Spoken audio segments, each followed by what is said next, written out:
We are now in Unit 2. You have taken the test, test number 1, chapters 1, 2, 3, and 4. Hope you did a great job on that test. If you did a great job, just keep on doing what you were doing. If you didn't do quite as well as you wanted to, you kind of know the drill now. You've been through the first 4 chapters. You kind of know how it works. You kind of know what the tests are going to be looking like. So you can be really ready for me when it comes to test number 2. And this will be after chapters 5, 6, 7, and 8. In this video, we're going to cover chapter 5. Now, I keep working on our supervisor here. Chapter 1 was leadership, and remember we talked about motivation a little bit and influence. How as a leader you had to motivate folks. In chapter 2 we talked about being a change agent. Chapter 3 we talked about being a communicator. Chapter 4 we talked about setting the ethical example. We talked about ethics. Now chapter 5 we're going to go back to something that we talked about in chapter 1, and that is motivation. We said that a supervisor has to be a really good motivator, has to influence. So our author says, motivation is such an important part of leadership. I'm going to do a chapter on that. So chapter 5 is a chapter on motivation. Our definition of motivation as it relates to the workplace is a drive to do a good job. A drive to do a good job. Let me talk for just a minute, and then I want to get back to that. I guess I should say a drive to do a good job in the workplace. What motivates you? This would be a great discussion that we could have here in class. Or, what's the things that motivate you? Is it family? Is it music? Is it your peers or your friends? Is it a frog? Okay, it's probably not a frog. But I mean, you have a certain motivator or certain motivators in your life, just like I do. My faith is a very strong motivation for me. My family is a very strong motivation for me. You are a very strong motivator for me.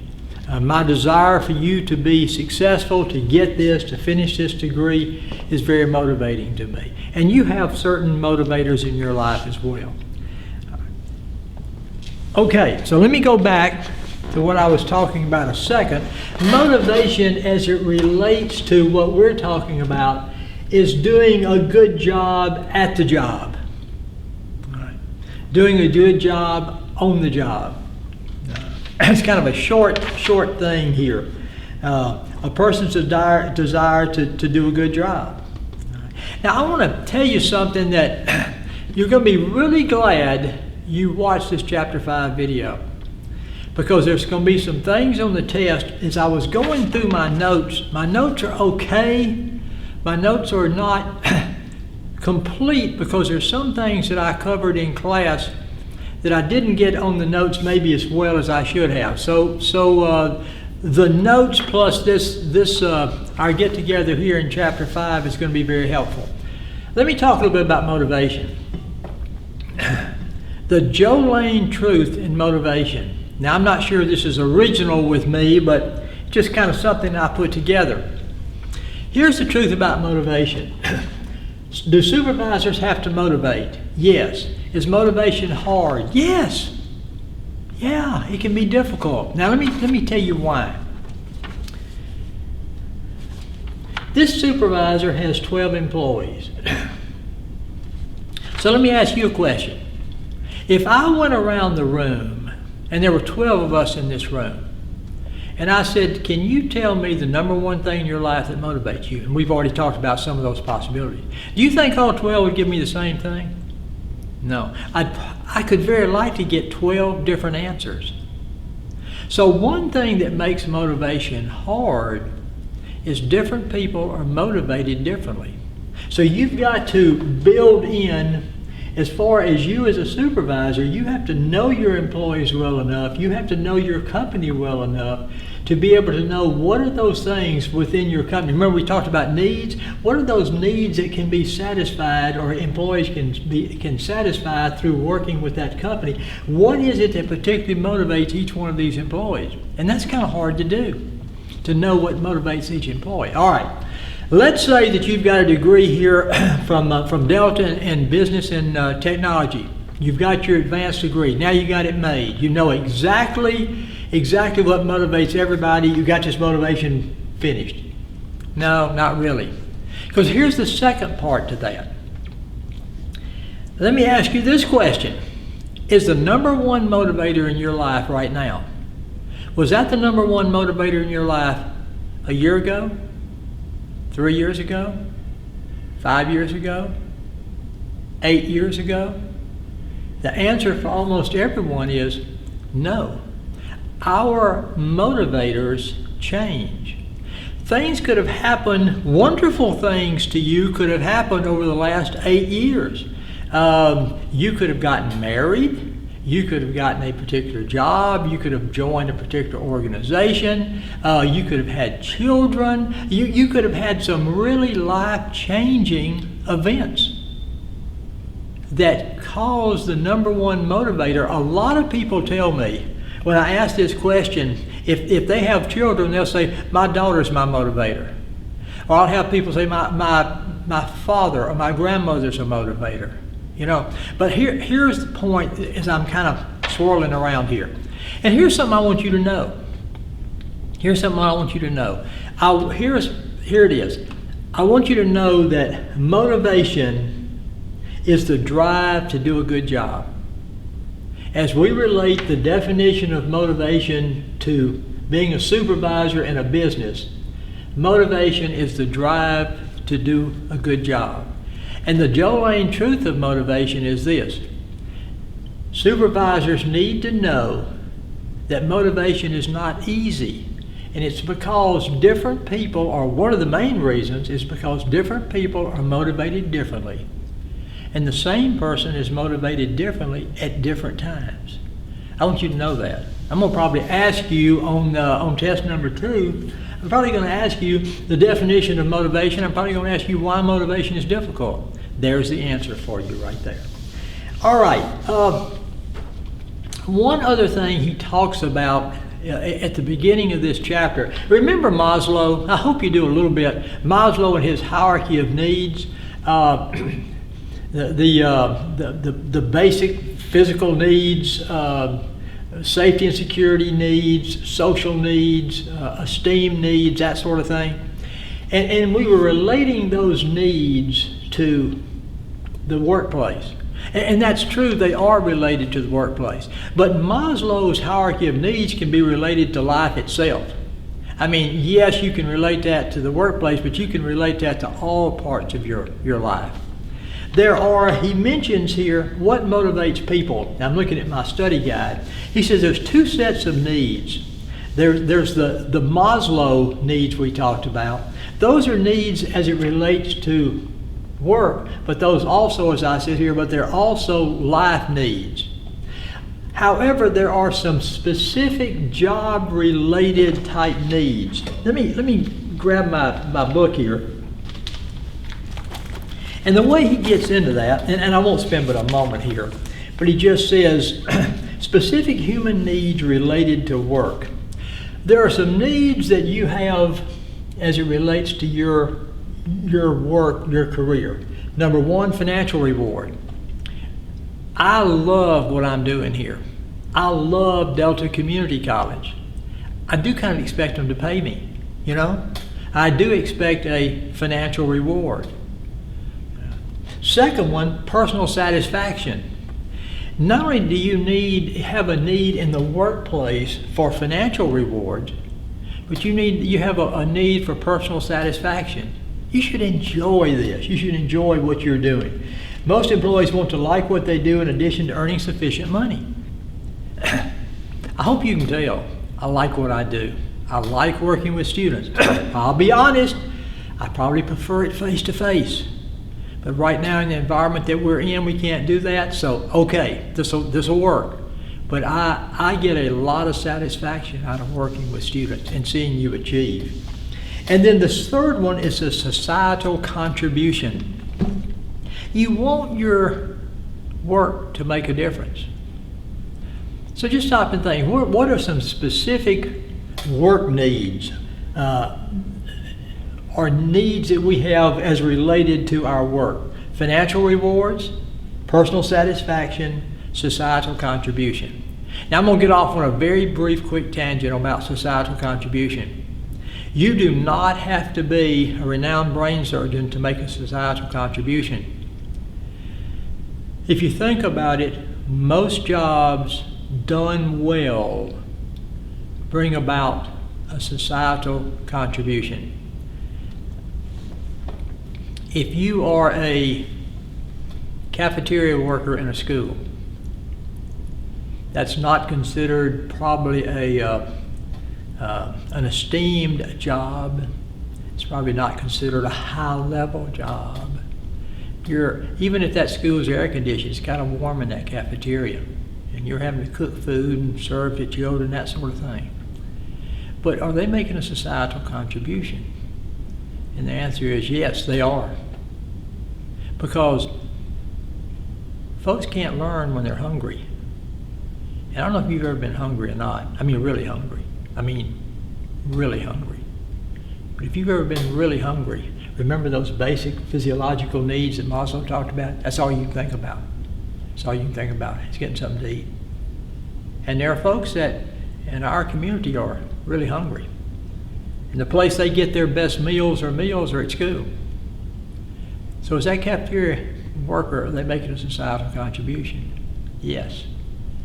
And by the way, if you're a manager of that cafeteria, or you're the principal of that school, or you're the superintendent of that school system, should you recognize the contribution that that employee is making and know that they're a special employee just like all the rest? The answer is yes. Okay, like I said, a 1-minute tangent. Now, what he does, the rest of this chapter, and I think I'm just going to sit here and relax and go through the chapter the way he does. He says, all right, here's what we've done so far. We have defined what motivation is.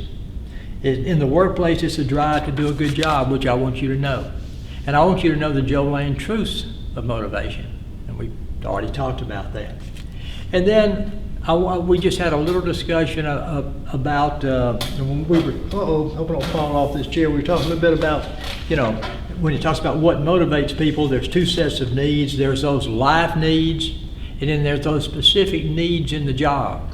And if you're going to be happy in your job, you're going to have adequate financial rewards.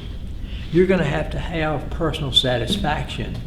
And you're going to have to feel like you make a societal contribution. If you're happy in your job, you feel like you're well rewarded in your job, and you feel like you're making a contribution, that's the kind of career you want to stay in all your life. That's a great career. Okay, so here's what he says. He said, I want to talk to you about motivation as it relates to a bunch of different things. So I'm just going to sit here and we're going to go through those bunch of different things. Now you say, what are you talking about? Now here's what I'm talking about. How does motivation relate to work ethic? How does it relate to job satisfaction? How does it relate to expectancy? How does it relate to achievement? How does it relate to job design? How does it relate to competition? How does it relate to communications? How does it relate to promotions? How does it relate to new employees? How does it relate to problem employees? How does it relate to part-time employees? How does it relate to incentive programs? Whoa! You say, wait a minute. Uh-oh. I got too still. All right, get my lights back. My executive producer, Ryan Pierce, he has me set up in a really great studio here. I've got lights over there, I've got lights back there, I've got lights up there, but I also use the front lights within the classroom. I hope you've kind of enjoyed these videos. Again, I love face-to-face, but I just pretend that you're sitting out here. And I appreciate Professor Pierce. As I've mentioned, he's my executive producer of this. I appreciate Professor Pierce doing the great job that he does to make me look particularly good, the music and all those other sort of things. I also should probably mention Dr. Natalie Campbell, who's coordinates our computer side of the school here to a great degree. She does a lot to put these modules and everything together. So I do pretty well online because I've got two great people kind of propping me up. So that really kind of, so I appreciate both of them. Okay, what we're going to do the rest of this chapter is I'm just going to go back and I'm going to talk about how motivation relates to each one of those things that I mentioned. Just a key point or two about each one. And these are all going to be familiar with things, except for probably the first one. The first one he talks about is motivation and the work ethic. Boy, I wish you were here where I could listen to you. What is work ethic? Is our work ethic greater today than it was 25 years ago? Is it about the same? Is it less? What's work ethic? Do you have a good work ethic? If I ask you if you had a good work ethic, would you understand what I mean? And I think you probably would.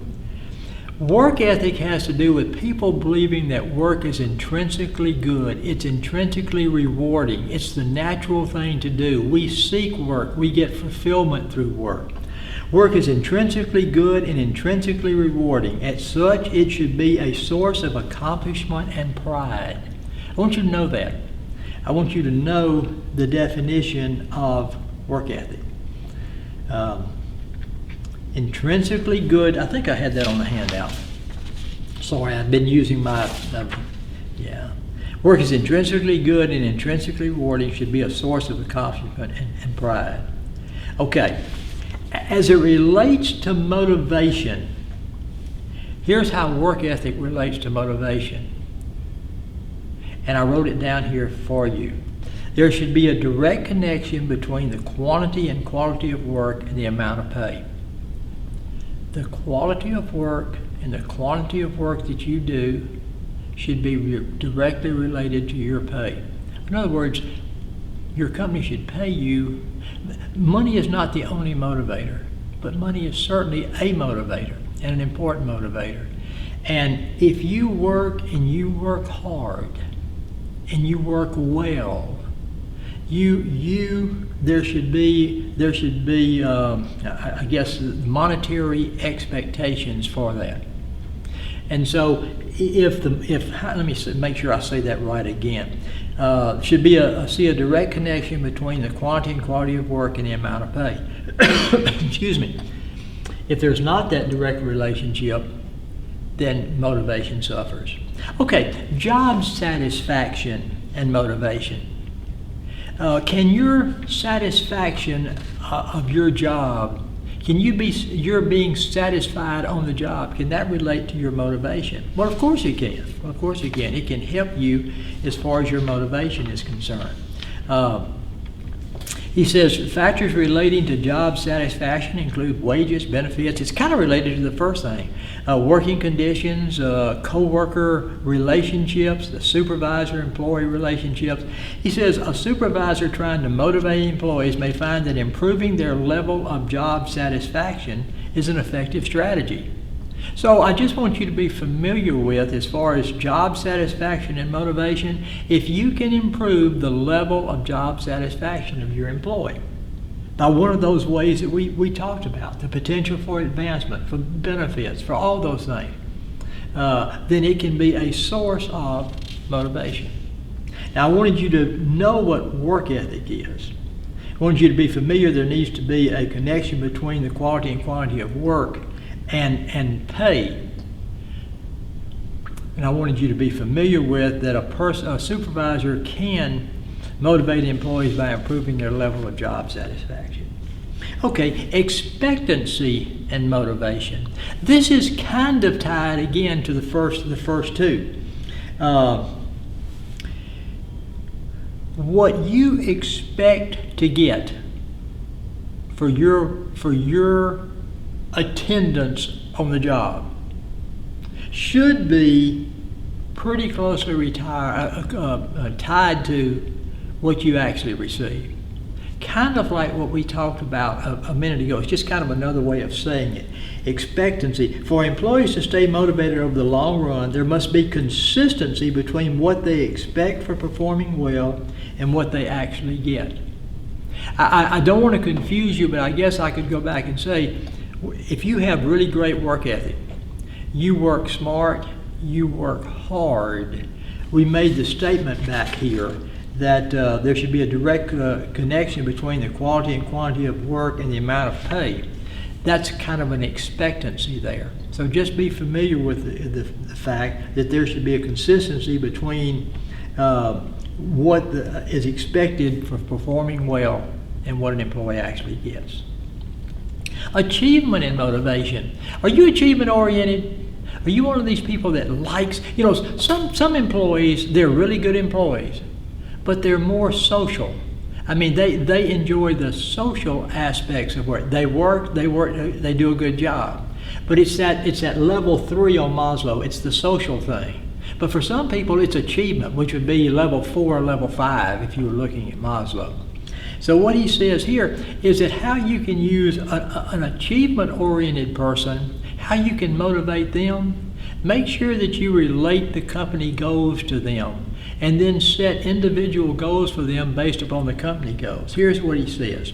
By sharing the organization's goals with them so that each goal accomplished becomes a personal achievement for them, it motivates them. Another effective strategy is to make achievement-oriented employees responsible for specific goals that they can call their own.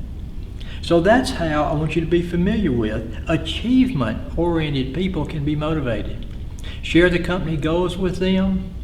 Set goals for them individually that they can achieve towards achieving the organizational goals. All right. Job design and motivation. All right. Let me get up for. It's good timing. I needed to. You can design jobs two ways. Job design. You can have task-oriented job designs. Or you can have people. Wow, that is a very poor. I'm going to put that out in Never Never Land. That's better. You can have people-oriented job designs. So you can design your job around the task to be performed, or you can design your job around the people that are performing that job. I'll give you a hint. A balance is best. Okay, but let's talk about job design. As I kind of crawl back up here on my perch, let's talk about job design and motivation.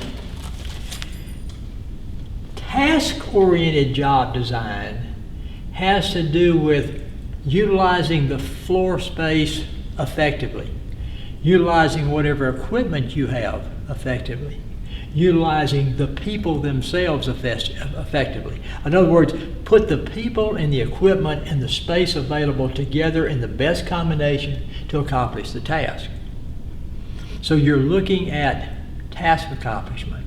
Now, when it comes to people-oriented job design, try to design the job in such a way that the employees are comfortable, but they are challenged. So when you are designing a job, how a job is going to be performed, how it's going to be done, is it important to take into consideration the task itself that they're trying to accomplish? Well, of course.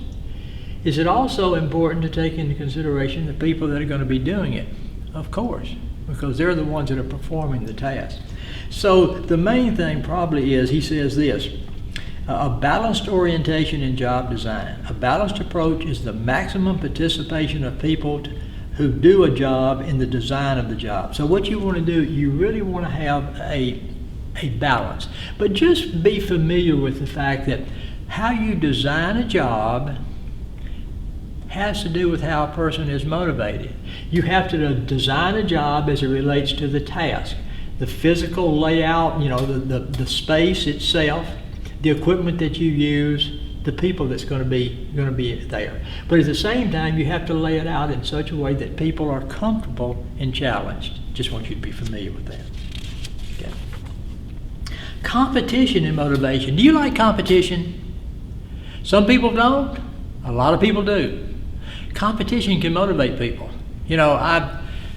For years and years and years and years and years, I've loved running. Running and racing, and I've done everything from 1 mile runs to marathons. And I love running, I love jogging, I love racing, I love doing things like that. So I like competition, and competition in the workplace can certainly motivate people. The one thing I'd like for you to be familiar with is something that he mentions here about competition and motivation, and that's this: it's better to try to utilize competition between groups as opposed to individual competition in the workplace. When possible, encourage competition among groups rather than individuals. Now, why is that? If you have group, it's like a bank. If you've got different branches of the bank, this branch is competition with this branch, is keeping competition with this branch. That works out really well. When you start getting into individual competition, sometimes people get a little crazy. They start maybe stepping over the lines, that type of thing. They start blurring the rules. It's okay if you have a highly thought out, involve your employees in it, you line it up, everybody understands it, you can do individual competition. But our author says probably better to use group competition for motivation if at all possible. Communication and motivation. We talked about in chapter 3 that how important communication was. Did you know communication can motivate people? If you give people, you as a supervisor, good, accurate information consistently, it can motivate them. They have things that they know. They have things they can strive for. The knowledge can motivate. Information can motivate. If you don't know nothing, it's hard to get motivated about something. Just as people have a natural instinct for competition, they also have a natural desire to be informed. Providing up-to-date, accurate information on a continual basis is an excellent way to motivate employees. So just be familiar with that. Promotions and motivation. Now look, when you go to work somewhere, let's say that you're getting ready to take a job in Monroe, Louisiana, and the person says the job is such and such, and it's a job you think, hey, I'm going to like that. And they say the salary is $52,000 a year. Well, I can tell you, a salary in Monroe at $52,000 a year for a job is a pretty good salary. Maybe not in New York, maybe not in Atlanta, but in Monroe, that's pretty good. So you say $52,000, that's great. I think I want to take that job. But then that person says, but I want you to know, this is a job you'll have forever. What? It's a $52,000 job. It's a $52,000 job now, and you'll be next year $52,000 in this job, and 10 years from now, $52,000 in this job. Because once you get this job, it's just this job. There's no other place to go, and it is what it is. Would it sound quite as attractive? The answer is probably no. So, one of the things that you look at when you're looking at a job, and you look at so many things, is it a good fit? What's the salary? What's the benefits? But something else that can motivate people is there a chance for promotion? Do they promote from within? Do I have a chance of moving up and doing other things? And our author says this: yes, the opportunity for promotion can motivate folks. And he makes this little statement too. A good rule of thumb is to promote from within whenever possible. Sometimes you can't. Sometimes you need to bring an outsider in. But to base promotions on qualifications rather than seniority, popularity, or friendship. Generally speaking, if you want promotions to be a motivator, try to promote from within as much as you can and base those promotions on qualifications as opposed to friendships or popularity. Okay, new employees and motivation. If you get ready to take a job and you walk in that first day, you're going to be nervous? Yes, you are. Sure. I mean, it's just natural. It's just normal. Should that supervisor know when Joe Lane walks in the first day of the job, hey, look, I know I'm qualified for the job. I think I can do a good job, but am I going to be nervous? Yeah, I am. What can that supervisor do to help motivate me? Here's what he says. Supervisors should take personal responsibility for their introduction to the new job. Greet them when they first, now, you know, if the supervisor is in some type of a meeting or something, I understand. Excuse me, that's understandable.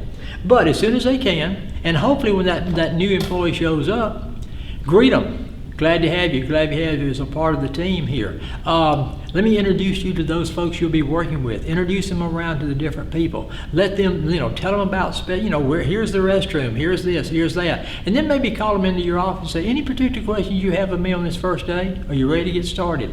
He said, that's a great way to motivate new employees. Now, problem employees and motivation. Are you ever going to have a problem employee? Yeah. It happens sometimes. Ultimately you want a problem employee to be not a problem employee. Sometimes if you work hard, you can keep that employee, or you can change that employee from a problem employee to a productive employee. One of the things he says that I want you to be familiar with is this. With a problem employee, be patient. That's what be familiar with. Just be familiar with the fact, one of the things that you can do as far as motivation and working with a problem employee, just be patient. It's probably going to take time and effort. Okay. Motivating part-time employees. Here's what I want you to be familiar with as far as that's concerned. Do you have to motivate part-time employees? Well, of course. But here's what I want you to be familiar with. About 25% of the total workforce in the United States is part-time employees, less than 40 hours a week. And so that means that you're going to have to concentrate on ways specifically that you can work to help motivate part-time employees. Just be familiar with the fact that about 25% of our workforce is made up of part-time employees. Okay. Then he talks about incentive programs and motivation. Hey, incentive programs. In a bank, let's say you're a customer relationship person there at the bank. One of the things that you've got a little competition going. One of the things is how many people can you sign up for credit card. And if you sign up so many people for a bank credit card, you get some type of an incentive. So one way that certainly people can be motivated is by utilization of incentives. And our author mentions a couple of things about that. Two things that he mentions I'd like for you to be familiar with. He talks about defining objectives and leading by example. Now wait a minute, what you lost me here. What are you talking about? I'm talking about incentive programs that you as a company, as a supervisor, may put in place to motivate your employees. He says this, define objectives. Begin by deciding what is supposed to be accomplished by the incentive program. What do you want the incentive program to accomplish? You want the incentive program to accomplish. Make sure you determine what that is.